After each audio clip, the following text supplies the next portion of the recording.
All right, thank you for coming and those online. It's a pleasure for me to introduce you Aurora Ruiz-Herrera. She's a researcher at, as you can see, and probably some of you know, at Universitat Autònoma de Barcelona.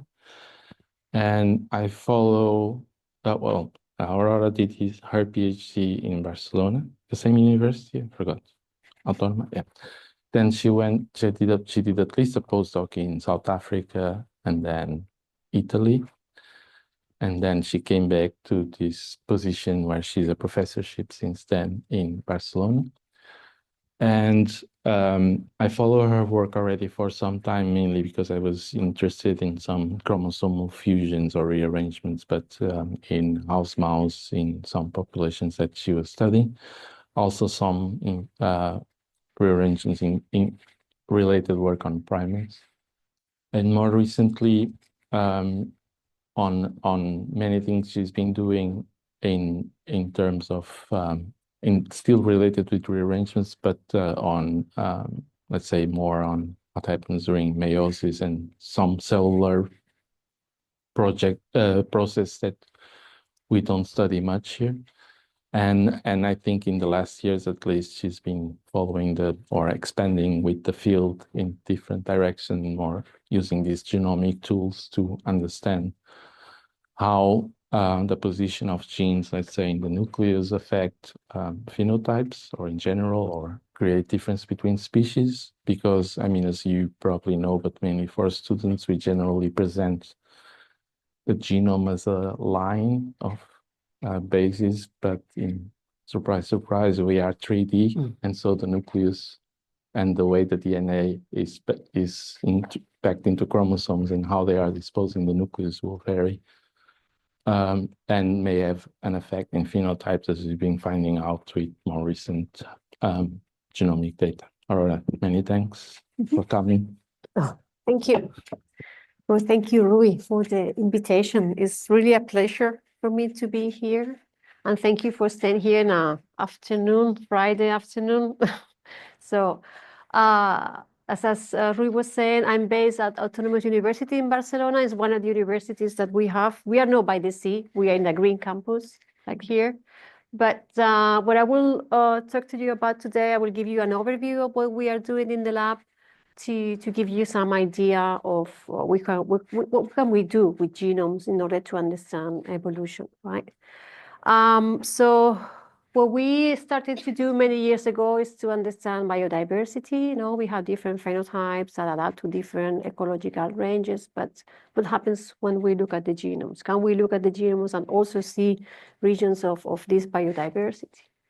So this is something that we have been working in the lab for some years now, and this came to our attention like more than 10 years now when we did a survey across the diploid numbers that different species have.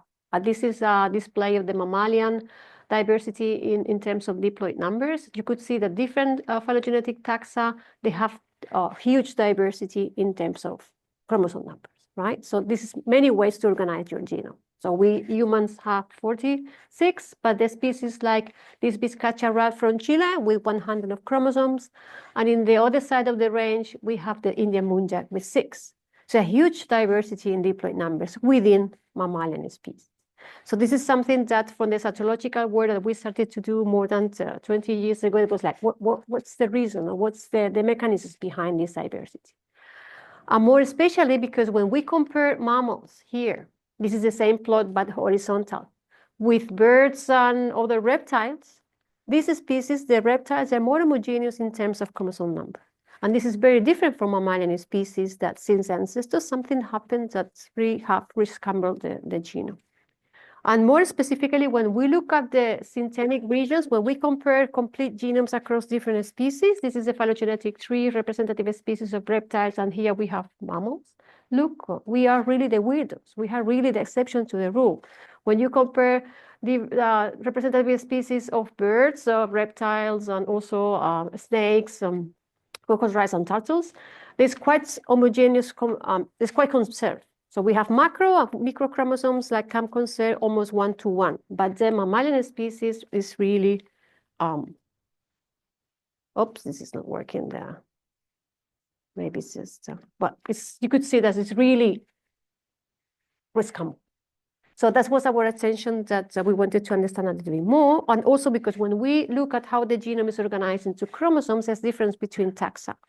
Reptiles, they have two types of chromosome, macro, big ones, and then a high number of micro chromosomes, the small ones, that are normally organized within each other inside the nucleus. But in the case of mammalian species, as a result of this rescamble of the genome, they have only, or we have macro, with all the pieces arranged within the genome. So this is something that we want to investigate more in the lab, and we try to understand this, applying different approaches like comparative genomics, comparing whole genomes across species, not to see which are the regions that have been conserved or which ones have been rearranged in terms of fusions, translocations, inversions, and fusions, right? What have been considered across taxa and what is not. But this is just the lineal DNA, and more recently, in the last 10 years or almost 10 years or so, we have started also to try to understand the 3 dimension of the genome. This is not, as Ruiz was saying, no, the genome is not just a linear sequence, but this is really organized within the nucleus in terms of different structure. We have the chromatin that organized into DNA loops, thanks to this cohescence and CTCF, then loops organized into TATs, topological associated domains, then compartments, A and B, more open or more closed, related to gene transcription and gene content, and then chromosomal territory. And this is thanks to the chromosome conformation capture. Probably you're familiar with that at high C, that now is used to assemble genomes. But you can also extract a lot of information regarding these structural features. So when these techniques went into play a few years ago, were mainly based on human and mouse, but we didn't know much about other species, and this is something that we try to understand. And this was mainly in somatic cells. But we're also interested in the germline in the lab. Why? Because if chromosomal reorganizations occur and they are fixed within populations, they need to occur in the germline to be fixed, no? Or to have functional consequences. So that is something that we also try to understand. And we have been doing that, also collecting material, because we work with non-model species. We work with human and mouse, obviously, because it's the reference so far, but we are trying to expand to other non-model taxa. And since more than 10 years now, we have been collecting material, somatic cells, some germ cells, in order to first sequence genomes that are not available, and then apply different techniques in order to have this. So we have now in the freeze several samples or several species to start playing with a little bit. So what I will show you now is what we can extract with this high-C data. You're probably familiar with that. So what you do is just for a population of cells, population level cells, you fix the cells. So that's why you need to work with in vivo samples. And then you have a relatively frequency of contacts genome-wide. And then you can extract information about different things. For example, cis and trans interactions, comparing interactions within chromosomes and between chromosomes. So that can give you an idea of how is the nucleus organized in terms of contacts between different chromosomes, okay? And then when we look within chromosomes, we can have A and B compartments, open and closed chromatin, and this is correlated normally with gene density, accessibility of the DNA, and histone marks. And within compartments, you can see TATs that are normally represented as these triangles. But it's just a way to say that the regions of the genome interact within themselves more frequently than the ones that are close by. And it has been related to promoter enhancing interactions and all these kind of regulatory regions, right? So all this information can be extracted from the high-C. So what we have tried to do in the past 5 years or so is just to have an overview of what's going on with different species. So try to understand patterns of 3D genome diversification across taxa. So what we wanted to have is like, okay, for the beginning, we have only mouse and human, but what happens with all the species? And this is in the somatic cell line, but what happened also in the germ line, because nothing was known when we started this project. And this is the people that has been involved. So Oli started with Andre Wankova, 2 PhD students 5 years ago, and now we have the dream team, Lucia, Laia, Cristina, Gala, and Laura, right? So let's just start with the somatic cells. So we have been understanding so far, and then move to the germ line. So from the somatic cells, all this material that we have been collecting through the years, they are mainly fibroblast established cell lines. So from different species, we establish primary fibroblast cell lines because we wanted to analyze the patterns across the same cell type. Because there's difference between cell types, we wanted to see first what's going on. And so here we include the different species, human and mouse, that was already published, but we generated our own. We also included Afrotheria, elephant, and Avvac. They are species that diverged across in the Arthurian phylogenetic tree 80 million years ago, approximately. And also we choose these two species because they are different chromosome numbers. I told you at the beginning that we have a diversity in terms of diploid numbers. So in this case, Avvac, they have 20, and the elephant, they had 46. I said 56, sorry. And then we move back to marsupials, also back to 150 million years ago. And the particularity as well is that marsupials, they have low number of chromosomes. Yeah, we have 7 and 8 pairs. This is the Samar wallaby and the Tasmanian deb. And then back to platypus and chicken. So that was our first survey to see what's going on about patterns. And you could see already difference between the species. For example, here you could see weird patterns here in the Tasmanian deb. So we wanted to see is the phylogenetic relationship about this pattern is also related, or maybe this is related to the chromosome numbers. So there's many analyses that you can do, but just I want to show you a couple of analyses. These are heat maps of interactions. So you are measuring here mean interactions between different chromosomes genome-wide. So each square is a chromosome, and then the colors means more interaction, reddish, bluish, less interactions. So you could see that across the species, bottom line is mammals, but also in the upper line, you have chicken, alligator, and sea turtles. Small chromosomes tend to interact more within each other, which is something that we knew from the data from fish, from microscopy, so it was nice to corroborate.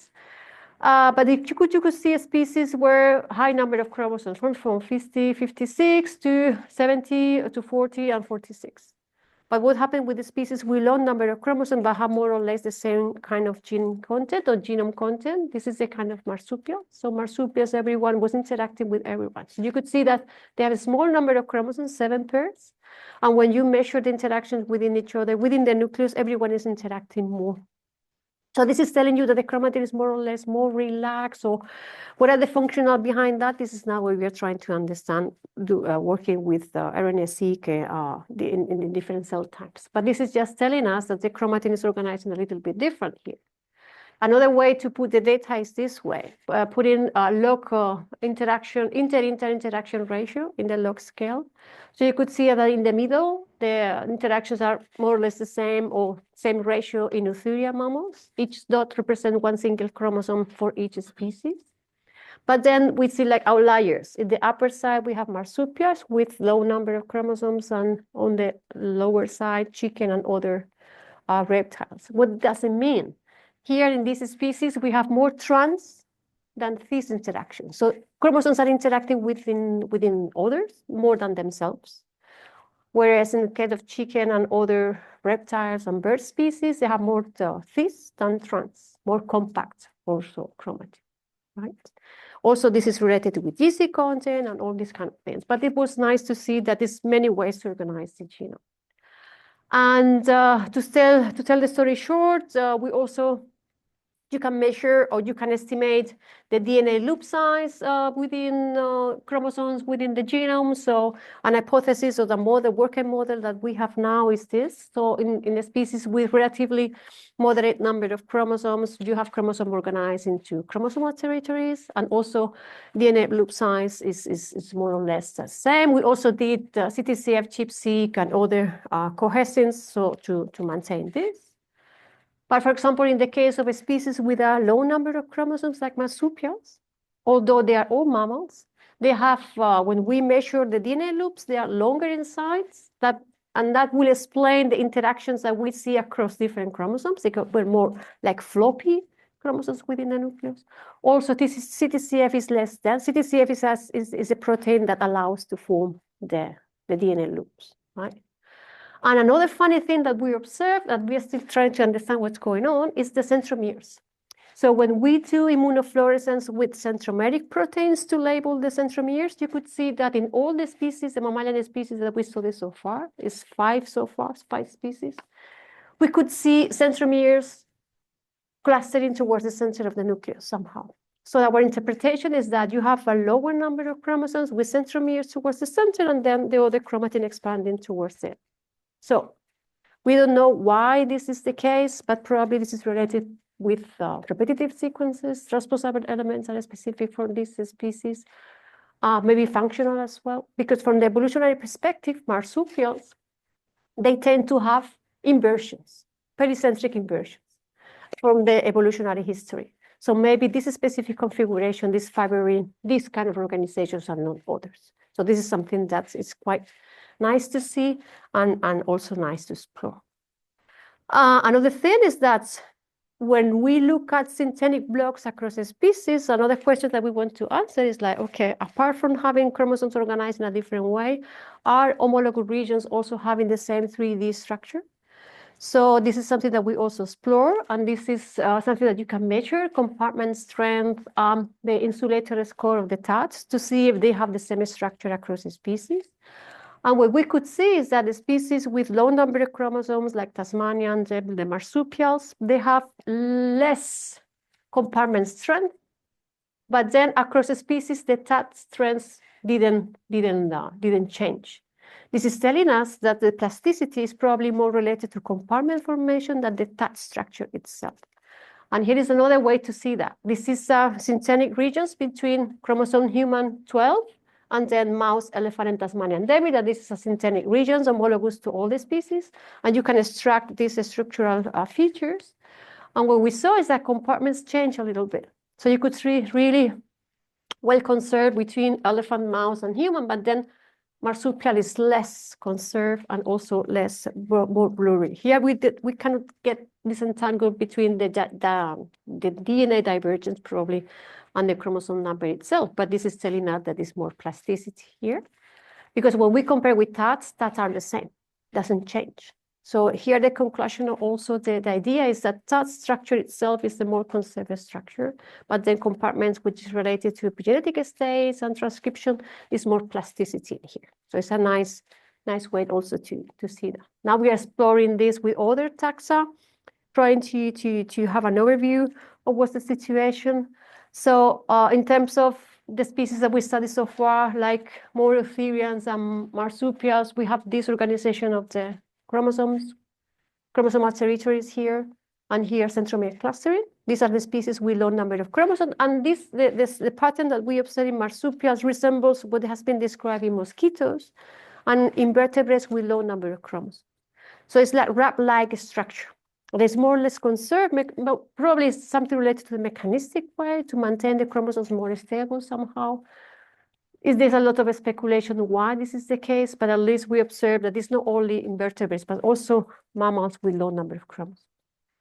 But when we also extrapolate to other species, there's more patterns that emerge. So the more we look, the more patterns that we can determine. For example, in some invertebrates has been also detected telomere clustering in the nucleus. And here you can also have centromere telomere clustering. This is something that is also clear when we studied, for example, turtles and some fishes. So the more you look, the more patterns will emerge probably. So it's many ways, there's more than one way to organize the genome. And this is something that we review this year, trying to understand, putting this into evolutionary context, right? So here you have like all chordates somehow, and then you have here the invertebrates. So compartments and TATs are well conserved here, but when you go down in the tree, compartments are not so obvious. TATs are there because it's the functional structure, but then it can change across the species, and also it's change the way you organize the chromosomes. If this is something related to function, we are now trying to understand with different species and with different cell types as well. But it was nice to see that is across diversity. So this is in terms of somatic cells, but what happened with the germline? So the pattern that we observe is also conserved. So this is something that we started some years ago, because when we started to analyze this, we realized that there was no data about that. And just to remind you about meiosis, which is the process to generate germ cells, you probably are aware for that, but just to remind you, because this is important to take this into account. We study spermatogenesis for obvious reasons. No, this is easy to get the cells. Adult life, they produce, males produce germline constantly. So from a spermatogonia, we have cells undergoing extensive gene reorganization and cellular differentiation to get the sperm. But the important thing is what happens in between. Meiosis is a very long prophase one, long 2 divisions that are consecutive without duplication, right, to reduce the DNA up to haploid cells. But then in meiosis, there's many things going on. You have a long prophase when homologous chromosomes, they need to condensate, they need to pair, physically interact, and then double-strand breaks occur to produce recombination. So you're aware of recombination, right? But then we need to think about recombination in the cellular context, in the context of the chromosome.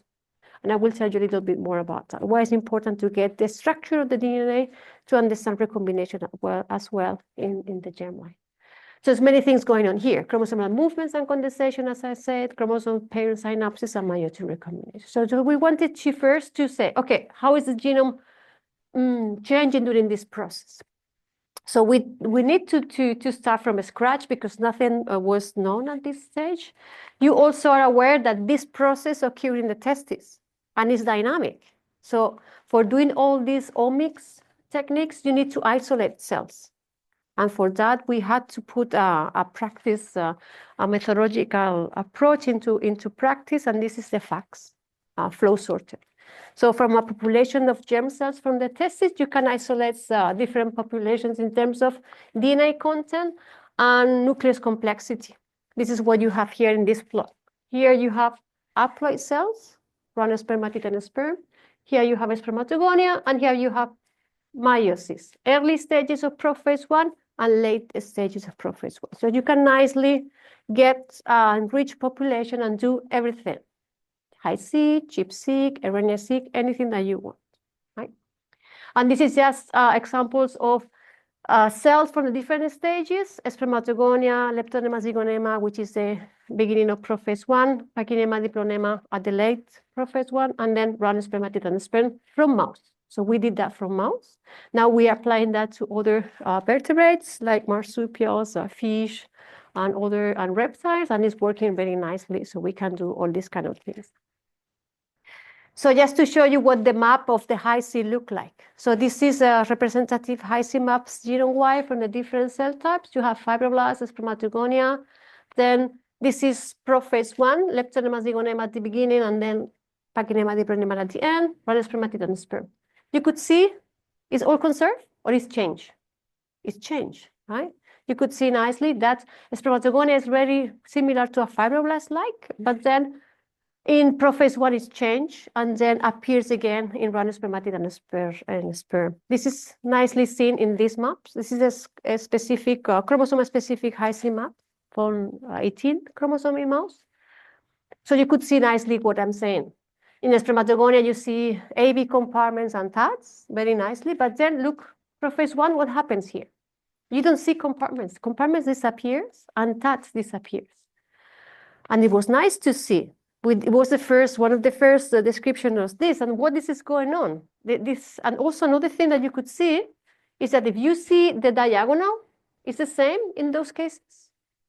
At the latest stages of meiosis, it's thicker.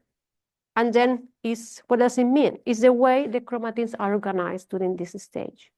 So in prophase, you have the homologous chromosomes that they start to form these DNA loops in the synaptodermal complex, which is a protein structure. And then as prophase 1 progresses, axes are getting shorter and DNA loops are getting longer. That's why you see these different diagonal structures. So you could see that nicely. And why this is important in terms of recombination, as I said before, because in this stage, double-strand breaks occur, but they are repaired in the context of the chromosomal axis to become crossovers, recombination hotspots. So depending on the number of DNA loops and the size of these DNA loops, you will have more or less recombination. And this is a mechanistic explanation that is normally overlooked when we look about when we think about recombination.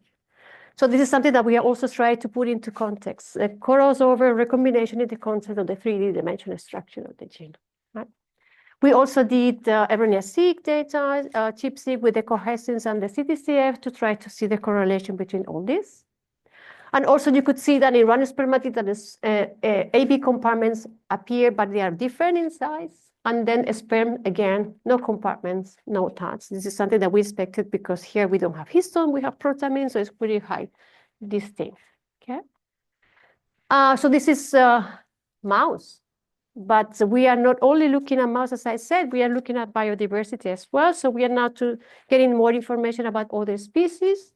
So mouse, you know, that is it's a model species, but it's not really a model species. It's an exception to the rule. It's a really rearranged taxa across mammalian species. They have all chromosomes that are cross-centric, which is very weird, no, not very normal. So this very abnormal model species. So we included also in the study the marsupial, the tamar wallaby, 6 chromosomes, metacentric and acrocentric, and then a reptile, because they have the macro and the micro. So we wanted to see if this organization of the 3D dimensional structure in the germline is also conserved across taxa.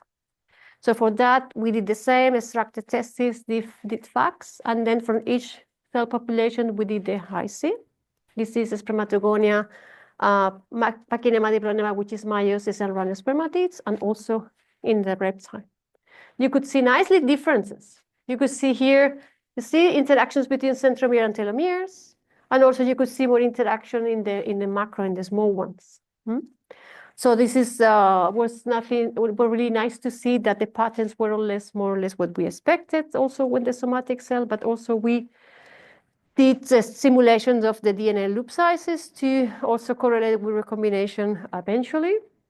And this is prophase 1 in the 3 species, mouse, tamar wallaby, and the barred dragon. And you could see the slightly difference between the species. We could estimate DNA loop size. And we saw that in the case of tamar wallaby is bigger. So this is the slope of the interactions according to distance. So the longer you have here, it means the bigger the DNA loop size. So you could see here that the tamar wallaby is bigger than the mouse, and the one is bigger than the reptile. So this is also a nice estimation of DNA loop sizes.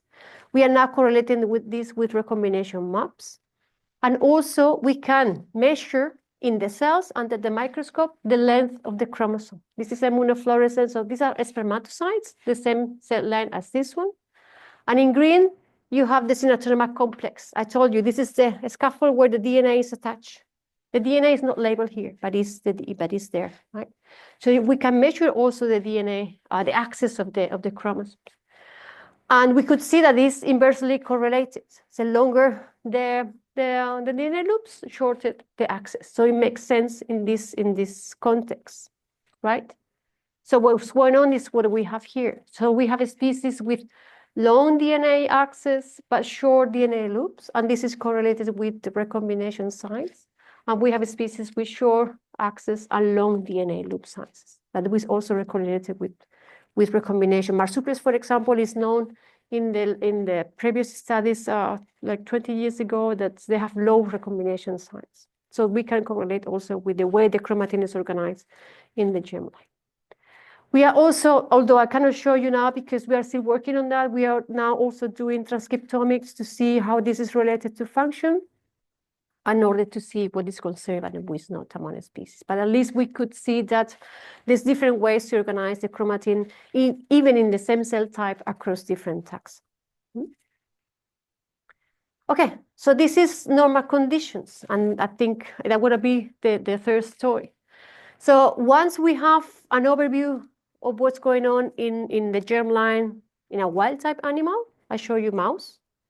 And I also show you at the beginning of my talk that this reorganization is going on or has been a reorganization during the evolutionary history of a species. So what happens when we have a recombination, when we have a chromosomal rearrangement? Is the chromatin structure changing in the germline? What you will say? You will say, okay, maybe, yes, but we need to prove that. So for that, we have a really nice system, which is the Robertsonian fusions. You know Robertsonian fusions are 2 acrocentric chromosomes that fuse to form a new chromosome. And that happens a lot in evolution because it's really, you don't lose material, it's compatible with life, right? It's one of the most frequent chromosomal reorganizations you can find in animal and plants. So it's common. So it's a way that evolution has found its way to reorganize the genome. But in the other hand, in human populations, if you have these chromosomal fusions in heterozygous, you have miscarriage, you have infertility. So it's also a nice model to see the relationship between evolutionary sides and the reproduction or the fertility side of the problem. And a third point is that when we look at in the literature, from the 60s and the 70s, there was this effect called interchromosomal effect. I don't know if you're familiar with that. So it comes from the way that when you have a male carrier of the Robertsonian fusion, in the human karyotype, we have a cross-centric chromosome that we can have Robertsonian fusions, the 13, 14, and 15 chromosomes. So when there's a couple that want to get a child and they have problems, they have a karyotype and they realize that, for example, the father has a translocation in heterozygosity. And when they look at the segregation pattern in the sperm, they see alteration of segregation of chromosomes that are not involved in the fusion. This is called interchromosomal effect, that by the presence of one fusion, you can alter the segregation patterns in all the chromosomes. So this has been described in the literature, but it was not really known what was going on. So it's like, okay, let's see if we could see an explanation to that. And for that, we used a mouse model, and this is a spermatocyte, okay? Because I told you that mice, they have all chromosomes in the wild type are acrocentric, but they're natural occurring populations with Robertsonian fusions. And this is a spermatocyte of a mouse, with chromosomes in homozygous. Red is the centromere. Red is the serotosomal complex. So you can see, for example, these are acrocentric chromosomes, you see? And here these are homozygous, and then also heterozygous. So you could see the germline, what's going on. So that's what we did. So we have been lucky enough that in Barcelona, we have one of these populations. So this is a map of European basin and Mediterranean basin. Each dot represents natural occurring population of house mice, Mus musculus domesticus, with Robertsonian fusions. So you can go to the field, you can collect mice that they have fusions occurring. So it's natural, it's mutations, natural mutants, right? So you could see here in this area, there's plenty because the literature has been describing this a lot, but in Barcelona area, we have one of those. So we have been collaborating with a professor from the zoology department that has been studying this population since 20 years now. And the nice thing about this system is that the Robertsonian fusions are not fixed. What does it mean? That they're individuals with chromosomes that are either acrocentric, fused in homozygous state, and also fused in heterozygous state. So it's a population that is really recent, that is not, you don't have fusions fixed yet. So it's a nice model to study many things. So what's going on when you have fusions that are still segregating in the population? So there's plenty of things that you can do with this system. We're trying to do that, but we don't have enough hands to do that. But for now, what we did was to collect testes and do kind of the data. So this is just the population that we have. So there are animals in red, different populations with all acrocentric chromosomes, so wild type. And then in blue are populations with Robertsonian fusions. So no wonder, the more you get close to Barcelona, more mutation rates you have. This is for another thing, right? But this is just an example of the chromosomes that you have, or the karyotype that you can have, right? So we went to the field, we collected the animals, and what we did for the moment, we are doing many studies, but just to show you a couple of images, what we have done is that we collect testes. We did FACS to isolate meiosis, post-meiotic cells. Also, we established fibroblast cell lines for these mice to see what's going on also in the somatic cells. And then we did the high-seq, RNA-seq, ChIP-seq, many things, but I will show you just the high-seq. So this is the genome-wide maps from fibroblasts, primary spermatocytes, meiosis, and round spermatids. And you could see nicely here the Robertsonian fusions, right? So outside the diagonal here, this is telling you that you have the 3 with the 8 fused because they interact more, and also the other. So you could see nicely the Robertsonian fusions. So with this kind of data, you can also see a structural variance quite nicely. Also in the primary spermatocytes, you could see also the fusions here, but mainly at the centromeric regions because they are fused. So the centromeres are interacting more within each other, and also in the round spermatids. So you could see also nicely many patterns, but one thing that we observe is that one. So if we do these heat maps that I showed you at the beginning, these are differential heat maps. We are comparing the interactions, mean interaction in a wild type, comparing with the mean interaction in the Robertsonian mice, and putting together. So if the square is white, is that the interactions are the same between the two genotypes. But if we have a red square, means that it's higher in the Robertsonian mice, and it's blue, lower in the Robertsonian mice. Yeah. So you could see in the fibroblasts, okay, we have more interaction in the chromosomes that we expected to have fusions, which is okay. And then other species we more or less, but is more or less what we expected. What would you expect in primary spermatocytes? I told you about the intrachromosomal effect at the beginning. So what we expect here is probably what we observe. So when would you have fusions? Of course, the chromosomes involved in the fusions are really high contact, but then look at the rest of the chromosomes. Everyone is interacting with everyone. Obviously, we have the limitation of the technique because we are analyzing a population of cells. We cannot say individually which cell is interacting, which chromosome with which one. But on average, population level, interaction increase in Robertsonian mice, telling you that everything is disorganized. So you can imagine the implications of that in many ways, functional implications, new interaction that are normally not there and now they're interacting. So the good thing is that also give us plasticity in terms of the evolutionary perspective, right? More interactions in regions that there were not before. So we are now trying to understand this more clearly. Because also you could see that the X over here is also interacting more. And the X should be inactive during prophase 1 because of the dose compensation in the male germline, it gets inactivated. But here it gets more interacting with everyone. So also in the sex chromosomes, there's something going on. Maybe I'm not trying to get more data about transcriptome data. So what is happening is that in a cross-centric chromosome wild type, you have the centromeres and the telomeres across the nucleus, but in the membrane. But then when you have a fusion, you create more interactions, more abnormal interactions genome-wide. And this is probably the way that you have. This is also alternate recombination. In these mice, they have different patterns of different landscape of recombination as well. So not only inversions suppress recombination. Robertsonian fusions also suppress recombination across the centromere, but we also detect that not only the chromosomes that are involved in the fusions have less recombination. Recombination is affected genome-wide. So now we have to think differently about structural variants. It's not only affecting, at least from the data that we are getting in mice, maybe it's not happening everywhere, but at least in this kind of model, what we suspect is that when you have a structural variant, it's not only affected the chromosome involved in the variant, but everyone. Or it's always an effect more genome-wide that is still we need to understand.